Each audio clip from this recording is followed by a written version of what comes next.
ગુજરાતનો આવાજ।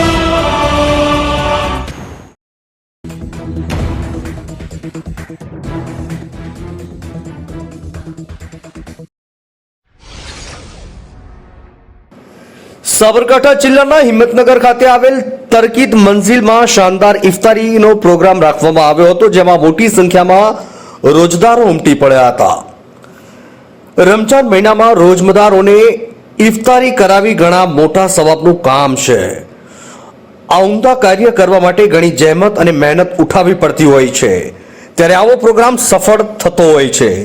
મળેલી માહિતી પ્રમાણે સાબરકાંઠા જિલ્લાના હિંમતનગર ખાતે આવેલા સિમના એકેડેમી જે હંમેશા અને ઉત્તમ કાર્ય કરવામાં હંમેશા આગળ રહે છે, હાલમાં રાખવામાં આવેલ રોજદારો માટે ઇફતારીના પ્રોગ્રામમાં દાવતે આમ હોવાથી ઘણા રોજદારો રોજો ઇફતાર કરવા માટે આવી પહોંચ્યા હતા।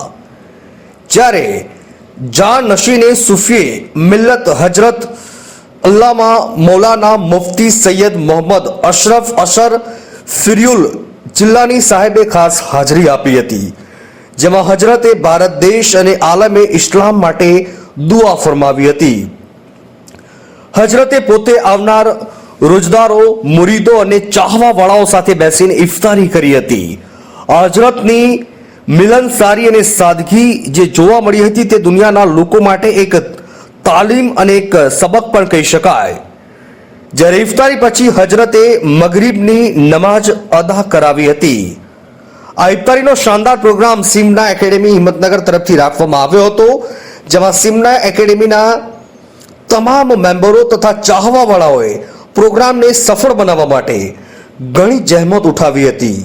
આ ઇફતારીના પ્રોગ્રામમાં ઉપસ્થિત રહેલા તમામ રોજદારોએ ઘણી ખુશી વ્યક્ત કરી હતી। હિંમતનગરથી ઇલિયાસ મંસૂરીનો રિપોર્ટ।